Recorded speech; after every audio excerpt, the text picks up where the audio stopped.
Thank you. And family and friends remembered Frank Schaefer today. He died yesterday after a dead tree limb fell and hit him in the head. Today, his wife took us through what happened at their Van Buren County home. She relived that moment and reflected on her husband's life.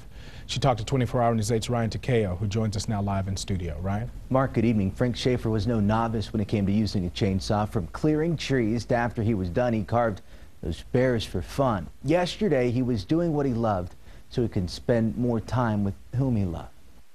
This property was his dream. It was for the family. On the banks of Lake 11 in Columbia Township, Frank Schaefer was carving out his dream. This place was really, really wooded. Frank Schaefer successfully cleared much of his backyard, including that tree yesterday. His wife told me he was celebrating over near this tree when a dead limb fell and hit him on his head. And just the force of the large tree falling shook the ground. Frank's wife, Anne Marie, told us that force brought down the dead limb, which she saw firsthand. And I was walking towards him, and then it was just fast, and he was down. Down with his brain severely damaged. His wife did CPR and got him breathing, enough for his family to say goodbye. Family was a big part of his life, so much so he added another besides his own and his wife's.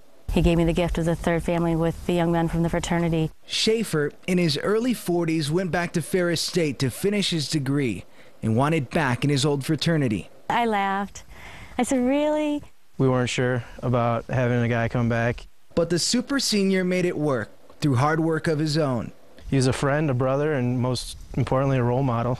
He was known for waking up at 4 a.m. so he could get done with work early and eat dinner with his wife later in the day and say this prayer like he always did. Please help us be kind, helpful, and generous to others. Amen. Every night he would say that, and he lived that every day. Schaefer was a sub at the Behavioral Education Center, part of the Van Buren County ISD, and he was taking online classes to get his master's so he could become a teacher. That's why his family asks, instead of sending flowers, they hope people send donations to the BEC. We have a link for you to the center online at woodtv.com. Mark?